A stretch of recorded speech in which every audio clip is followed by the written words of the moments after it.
Bem-vindo, Carlos. Bem, o senador já falou sobre... Só dizer que nós estamos ao vivo para todo o Brasil, viu? Pela Rádio Senado, pela TV Senado e, naturalmente, pela Agência Senado. Ele já falou sobre a idade. Eu não falei da e, idade, na não. verdade, Eu não citei a nossa idade, nem a tua, nem a minha. Falou sobre o idoso, que velho é um termo mais pesado, mas eu sou velho mesmo, a história é essa. Né? Mas eu queria cumprimentar o senador Paulo Paim, cumprimentar a senhora e os companheiros membros desta mesa, aos dirigentes sindicais presentes, esse plenário, que como fala o meu colega Omar José Gomes, fala sempre esse seleto plenário, e dizer da nossa satisfação em poder participar um pouco desse debate.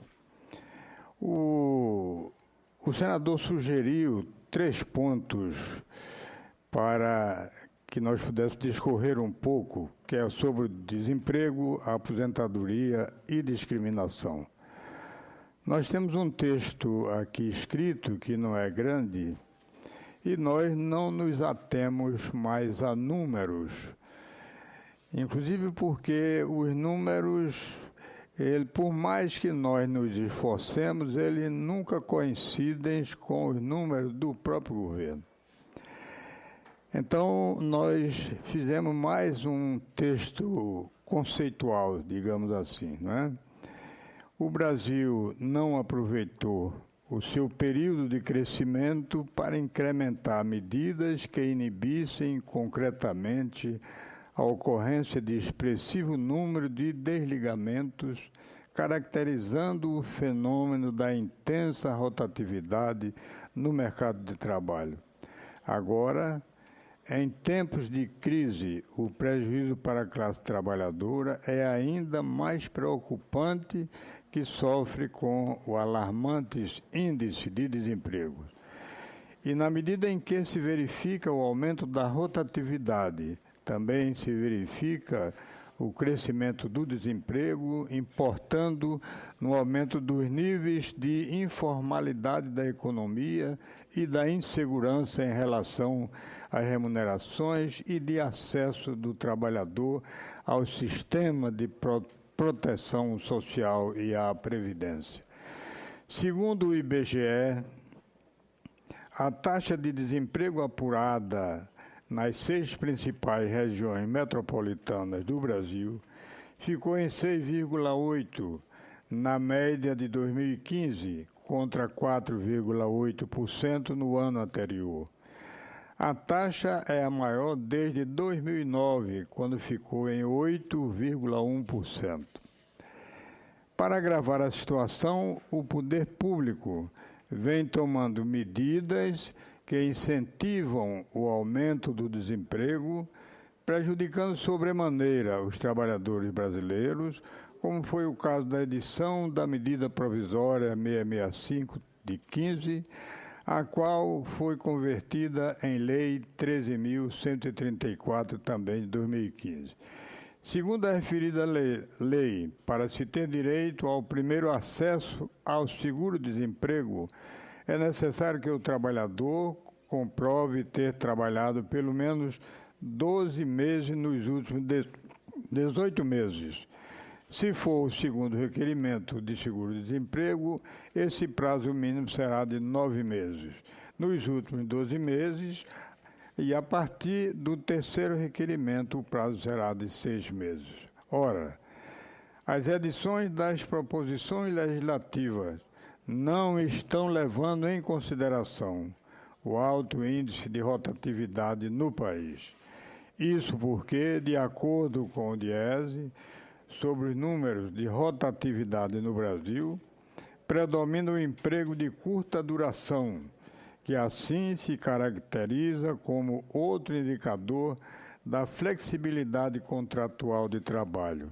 Entre 2002 e 2013, cerca de 45% dos desligamentos aconteceram com menos de 6 meses de vigência do contrato de trabalho e em cerca de 65% dos casos sequer atingiram um ano completo. Dessa forma, verifica-se uma grave violação ao princípio da vedação ao processo social, ao retrocesso social. Ora, o alto índice de rotatividade no país se consolida como um dos fatores que levam à precarização da relação de trabalho, devendo ser contida a partir de ações legislativas regularmente instituídas para tanto. Nesse espírito, uma intervenção legislativa regulamentar, o artigo 239 da Constituição Federal, o qual tem o condão de não somente coibir a rotatividade, mas também de evitar a incidência das demissões injustificadas verificadas no mercado de trabalho, preservando a estabilidade das relações empregatícias, seria de extrema importância. Se não vejamos, a Constituição de 88, no seu artigo 239, diz exatamente o seguinte: a arrecadação decorrente das contribuições para o Programa de Integração Social, criado pela Lei Complementar número 7, de 7 de setembro de 1970, e para o Programa de Formação do Patrimônio do Servidor Público, criado pela Lei Complementar número 8, de 3 de dezembro também de 1970, passa, a partir da promulgação desta Constituição, a financiar, nos termos que a lei dispuser, o programa do seguro-desemprego e o abono de que trata o parágrafo 3º deste artigo. E o parágrafo 4º diz exatamente que o financiamento do seguro-desemprego será uma contribuição adicional da empresa, cujo índice de rotatividade da força de trabalho superar o índice médio da rotatividade do setor na forma também estabelecida por lei.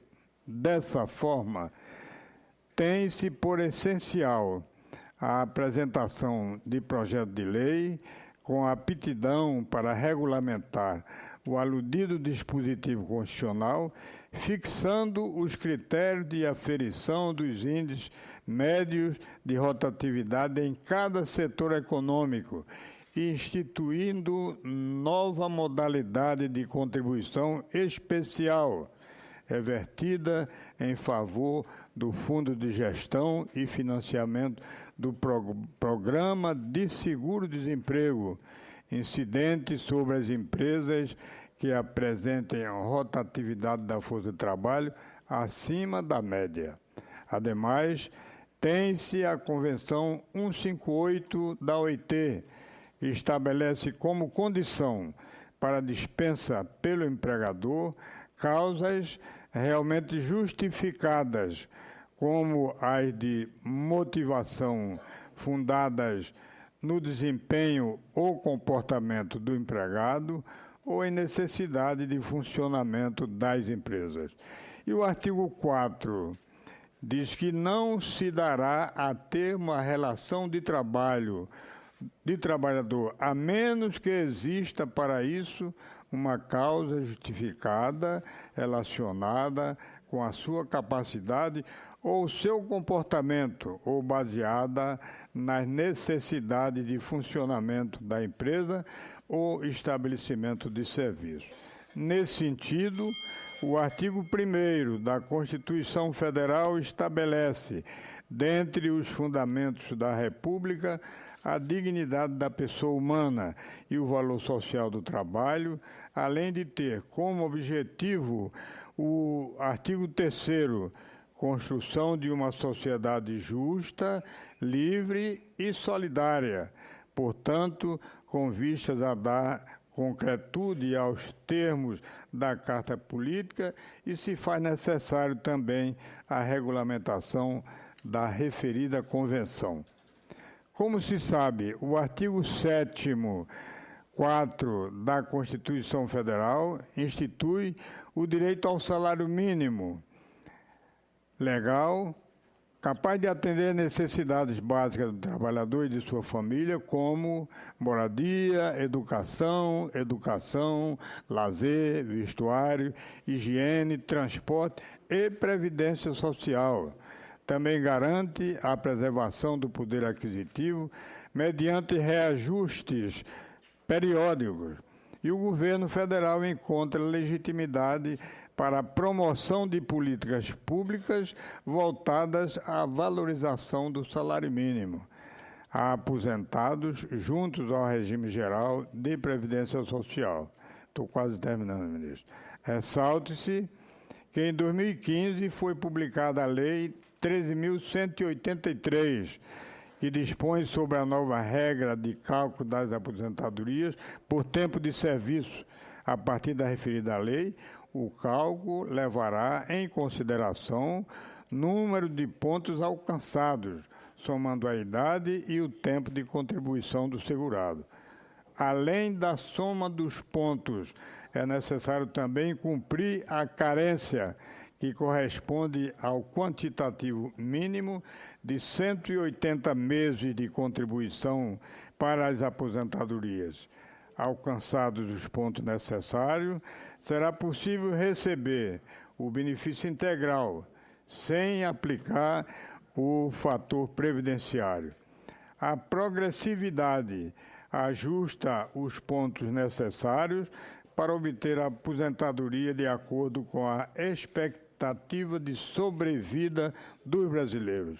Assim, até 30 de dezembro de 2018, para se aposentar por tempo de contribuição, sem incidência do fator, o segurado terá que somar 85 pontos se mulher e 95 pontos se homem, a partir de 31 de dezembro de 2018, para afastar o uso do fator previdenciário. A soma da idade e do tempo de contribuição será de 86 se mulheres e de 96 se homem. A lei limita esse escalonamento até 2026, quando a soma para as mulheres deverá ser de 90 pontos e para homens de 100%. Ademais, em dezembro de 2015, foram veiculadas notícias acerca da reforma trabalhista e previdenciária, que será realizada no ano de 2016. Segundo o ministro da Casa Civil, Jacques Wagner, a presidenta deverá otimizar 3 a 4 eixos da economia para apresentar ao Congresso Nacional. Porém, não deu detalhes sobre os eixos, mas afirmou que poderão ser, além da Previdência, a simplificação tributária, livre negociação de questões trabalhistas entre empregadores e empregados, mediante desburocratização. De acordo com o ministro da Fazenda, Nelson Jobim, a proposta de reforma da Previdência, que introduz uma ideia mínima para a aposentadoria, será enviada ao Congresso Nacional ainda neste primeiro trimestre. Diante do exposto, considerando a relevância das entidades sindicais na construção das relações de trabalho e na defesa dos interesses do trabalhador, não há que se admitir a elaboração de quaisquer propostas legislativas e ou atos normativos que venham a impactar, direta ou indiretamente, nas relações de trabalho brasileiro, sem a oitiva do movimento sindical, para que a reforma não cause uma retirada de conquista dos trabalhadores, o que é inaceitável. Senador, eu vou terminar a leitura, mas eu queria mais um minutinho só para dar uma informação que talvez nem todos tenham conhecimento, exatamente pelo fato do tempo, né? Como eu já vivi muito mais do que vocês todos, naturalmente, eu venho de uma época que Desde 1946, eu comecei a trabalhar com carteira assinada. Tive o privilégio de nunca ficar desempregado. Àquela altura, já se discutia a Previdência Social, mas existiam os institutos específicos e tinha o Instituto de Aposentadoria e Pensão dos Bancários como um modelo de Previdência Social. Existia o Instituto e a API, por exemplo, dos industriários e assim sucessivamente. Acontece que os institutos do Estado brasileiro, de um modo geral, eles não tinham condições de manter as suas obrigações como os institutos das categorias privadas tinham. Então, o ministro, à época, se não me falha a memória, Nascimento Silva, resolveu unificar todo o sistema previdenciário. Aí aconteceu o que nós estamos vivendo até hoje. Então, é bom que nós tenhamos certeza de que essa discussão existiu à época, existe agora e vai existir sempre. Nós nunca vamos deixar de discutir a Previdência Social. Eu posso, pelo tempo que eu tenho dessa discussão, eu acho que até eu posso desafiar que não tem um governo, quer dizer, no nosso país, talvez no mundo, que não discuta a Previdência Social permanentemente, achando sempre que a Previdência Social traz dificuldades para o Estado brasileiro ou para outro país, quer dizer, é sempre deficitária. E quando nós olhamos a Previdência considerando o sistema de seguridade social, aí é mais fácil nós chegarmos à conclusão de que não existe realmente esse déficit que é tão falado pelo nosso governo. Quer dizer, nós vamos enfrentar um período dramático de discussão, até porque não está havendo segurança jurídica em nada, porque aquela história de 3 poderes independentes, porém harmônicos entre si, também desapareceu. Não há independência de poderes, muito menos harmonia. E, além de tudo, não há mais respeito a ninguém e a nada. Acabou aquela história de quando se falava no senador da República, você fazia uma reverência. Hoje não existe mais isso. Tudo é chacota, então, não existindo respeito, não existe segurança jurídica, e nós sabemos, o empresário não investe por amor à pátria, ele investe com a certeza do seu lucro e do seu capital. Né? E o governo não tem dinheiro para investir na obrigação da economia privada. Né? Então, enquanto não acabar essa demanda entre os poderes, vai ser muito difícil nós sairmos dessa crise que nós estamos vivendo, que é, acima de tudo, eu diria, com toda a vênia, uma crise ética e uma crise moral. Muito obrigado, presidente. Bem, esse foi José Calixto Ramos, que com a sua experiência mostrou a preocupação enorme, principalmente com a reforma da Previdência e a questão do mundo do trabalho. Passamos a palavra para o representante da UGT, o líder Miguel Salabegui Filho, que falará pela União Geral dos Trabalhadores. Bem. Dizendo para o meu querido senador Ludberg Farias que ele fala no momento que ele entender mais adequado, que é prática nessa comissão. Bem, senador Paulo Paim, quero cumprimentar ao gaúcho, ao nosso senador, que não é do Rio Grande do Sul, mas é do Brasil. Eu não canso de me referir a isso. Cumprimentando o senador, cumprimento aos demais membros da mesa, masculino, e cumprimento a professora Denise Gentil pela lição, pela palestra, com que ela trouxe os números que realmente existem na Previdência. Quero cumprimentar o companheiro. Senador Ludberg, você não conseguiu chegar, mas a palestra dela é imperdível. É imperdível. Eu quero apenas fortalecer o que você... Mas ela vai fazer o fechamento ainda. Ela vai falar no final em nome de toda a mesa. Cumprimentando a professora, cumprimento a todas as mulheres que estão aqui no plenário, as que estão nos ouvindo e nos assistindo através da TV Senado. Companheiro senador Lindenberg Faria, que eu não esqueço, senador, de quando nas nossas brigas no movimento estudantil, daquilo que defendia lá e o que hoje está defendendo aqui.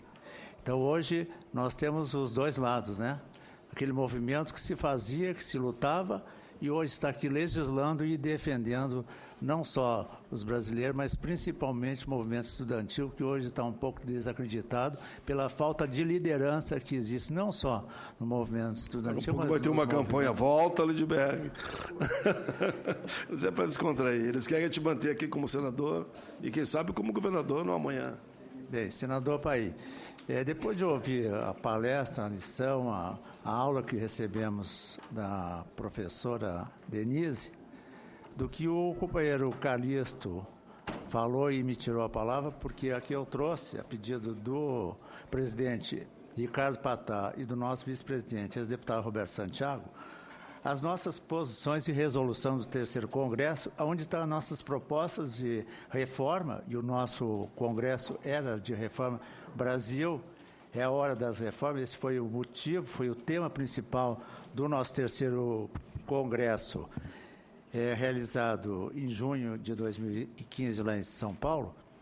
E aqui estão as nossas propostas. E o companheiro Calixto pontuou, e eu não vou ser repetitivo, e eu sou um trabalhador que comecei a trabalhar em 1960. E o Calixto, como disse, 54, eu achei que eu era o decano aqui na mesa. De quando comecei a trabalhar, existia uma legislação específica. E aqui, quando se forma o mundo do trabalho, eu vou tentar ser rápido, porque se me deixar, eu levo 4 horas falando aqui. Quando se fala no mundo do trabalho, quando eu iniciei no mundo do trabalho, existia uma legislação, e essa legislação trabalhista me dizia que eu trabalharia 10 anos, teria uma estabilidade e que teria os meus reajustes pela inflação.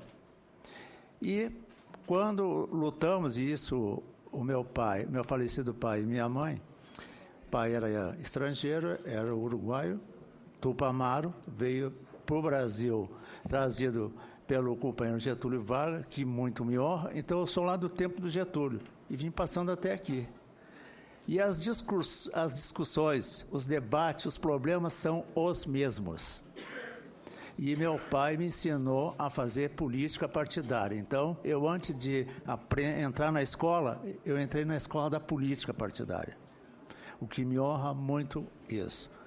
Então, eu quero dizer, referente ao mundo do trabalho, as coisas vieram mudando, aí veio vieram trocar a nossa estabilidade pelo FGTS.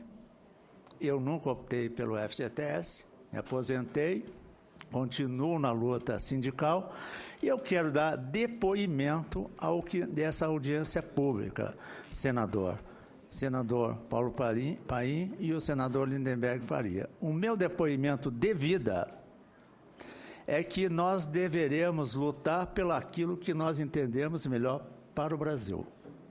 E quando se elege um presidente da República, e desde Getúlio Vargas, que foi um ditador, depois veio ser eleito, e eu aprendi, e depois no tempo da ditadura lutei, fui fundador do PT, junto com os companheiros que estão aqui, o Valeir, que participava comigo no Conselho da Previdência. Então, eu entendo, quando há uma eleição, a eleição é pelo aquele determinado. Então, eu não defendo o governo atual, nem os anteriores. Eu defendo a democracia. E isso me espanta muito. Me espanta porque, quando se fala em democracia, e eu passei pela ditadura, lutei pela ditadura, o que eu ganhava do meu salário, que era o salário mínimo, 60 mil, 30 mil eu entregava para a comissão que estava fundando o Partido dos Trabalhadores, que muito me honra ter sido fundador tanto do PT quanto da CUT, e contribuir Acho que a contribuição só se faz política com transparência. De nada se adianta querer fazer movimento sindical sem custeio, se nada se adianta a querer se eleger um deputado ou um senador, sem custeio tem que ter o financiamento e eu defendo isso. Então eu passei por tudo isso. Eu não quero, eu passei, eu vivi. E quando chegamos falando no desemprego, então, o desemprego no Brasil é a situação globalizada. Antigamente, para se conseguir uma notícia do exterior, ela vinha 30 dias depois. Hoje, ela é instantânea. Hoje, a imprensa, nós temos a nossa imprensa. A imprensa do movimento sindical, onde nós temos rádio, TV, tudo na web. E nós temos como se comunicar e as redes sociais estão aí. As coisas mudaram e mudaram muito. Do tempo do senador Paim, quando lá no Rio Grande do Sul, do Lindenberg, o senador Lindenberg, quando do movimento estudantil, e eu como um dirigente sindical que muito me honra e aprendi de que as coisas a gente tem que respeitar as leis e não querer, quando está fora é um discurso, quando está dentro é outro discurso, e é o que está acontecendo agora. Então nós temos que ter o respeito, eu prego o respeito. E o desemprego que está aí, eu estou como dirigente sindical no Rio Grande do Sul, o senador sabe, o companheiro sindicalista, nosso ex-deputado, que muito faz falta aqui também na Câmara dos Deputados, o Assis Melo. Nós temos problemas na base, como ele tem no setor metalúrgico, eu tenho lá no Rio Grande do Sul. O Grêmio Futebol Porto Alegrense, cujo seu ex-deputado, é o Romildo Bolzan Júnior, está lá fazendo um tipo de administração que todo mundo elogia, mas ninguém sabe do que está acontecendo com os trabalhadores que estão lá no Grêmio, que é o caso do Verade, que está há 60 anos no Grêmio, e que hoje nós estamos lutando para que ele consiga incorporar a inflação na database. E isso o Ministério do Trabalho, Auditoria Fiscal, Procuradoria, está tomando as providências. Nós, na database, fizemos um acordo e a convenção coletiva com 10% em maio do ano passado, e o Grêmio disse que não daria, porque não tem governo federal, não tem Ministério Público, não tem ninguém que faça ele dar, e não está dando, e está lá achatando os trabalhadores do Grêmio Futebol Porto Alegre. Eu tenho que aproveitar, sempre que eu falo, eu acho que nós temos que aproveitar sempre as oportunidades de falar não só para o Rio Grande do Sul, mas para o Brasil. E um parênteses, senador, que tivemos o Fórum Social Mundial lá no Rio Grande do Sul, que muitos criticam, que diz que aquele fórum não é importante, eu acho que ele é importante, ele dá oportunidade para que todos os movimentos sociais, movimentos sindicais, lideranças partidárias, possam lá discutir aquilo contraponto do outro Fórum Social Mundial. Ele é importantíssimo, e o Assis Melo está aqui, o nosso ex-deputado e presidente do Sindicato Metalúrgico, sabe da importância do Fórum Social Mundial, e que o ano que vem vai se repetir, nós vamos ter as oportunidades de fazer todas as críticas para esse setor econômico, não só do país, mas a globalização. Então, eu estava falando do desemprego, e senador, eu só queria deixar registrado, e Vossa Excelência vai receber um documento da UGT, referentemente a esse problema lá do Rio Grande do Sul, não só de Caxias, mas também lá do Grêmio Futebol Porto Alegrense, e chegaria na aposentadoria. Essa campanha vai tocar muitas vezes. A aposentadoria, senador, eu sei que o tempo, e eu vou tentar reduzir. Eu queria falar da aposentadoria e dizer a todos os companheiros que estão aqui nos assistindo, nos ouvindo, senador que estão lá dando a entrevista, dizer o seguinte: quando o meu pai morreu, ele era militar e era chefe da Casa Civil do Leonel Brizola. Quando ele morreu, ele não descontava, criaram lá uma lei e denominaram Lei PERAC. Só que o PERAC era do outro partido, naquele tempo do PSD que existia na época lá. E o meu pai era do PTB, do Getúlio. Como ele não queria saber de direita, hipótese alguma, ele era radical, era tupamaro e era brasileiro naturalizado por força do casamento com a minha mãe brasileira. Ele não autorizou a descontar aquele valor. E ele foi, quando ele morreu, e nós tínhamos um salário, o meu pai tinha um salário muito bom, nós éramos uma classe média alta. Com a morte dele, perdemos, ele não descontava, não recebeu. A aposentadoria da minha mãe era 0 e nós 10 irmãos. E aí fomos que começamos a trabalhar, porque ele morreu em 64, porque ele lutava a favor da democracia e não da ditadura. E meu pai me disse o seguinte, que quando ele morresse, ele não queria um centavo que não fosse seu direito. E aí veio, então, que a minha mãe teria que requerer, porque ele teria direito e tal. Ela resolveu não requerer, porque entendia que a luta dele, que a morte dele era pela democracia. E até hoje ela morreu, não recebeu, nós não requeremos, nunca queremos o direito que teríamos de ela receber todo aquele, como todos receberam, até o presidente Lula recebe aí o salário por aquele período que ele esteve na luta. Mais um minuto. Eu vou tentar ser mais sintético, mas eu entendo. Eu entendo. Mas o meu depoimento é um depoimento, e aqui não é a defesa, porque a defesa o Calixto já fez, o que o Calixto falou que está aqui no nosso Congresso. Eu estou querendo dar um depoimento do que realmente eu vivi e que está acontecendo hoje. Então, quando se fala em reforma da Previdência, reforma trabalhista, reforma da economia, temos que sentar e discutir realmente. E eu aqui, eu falo a cavaleiro na história, porque eu contribuí para que nós elegêssemos nosso presidente Lula. Ele fez um trabalho que eu entendo excelente.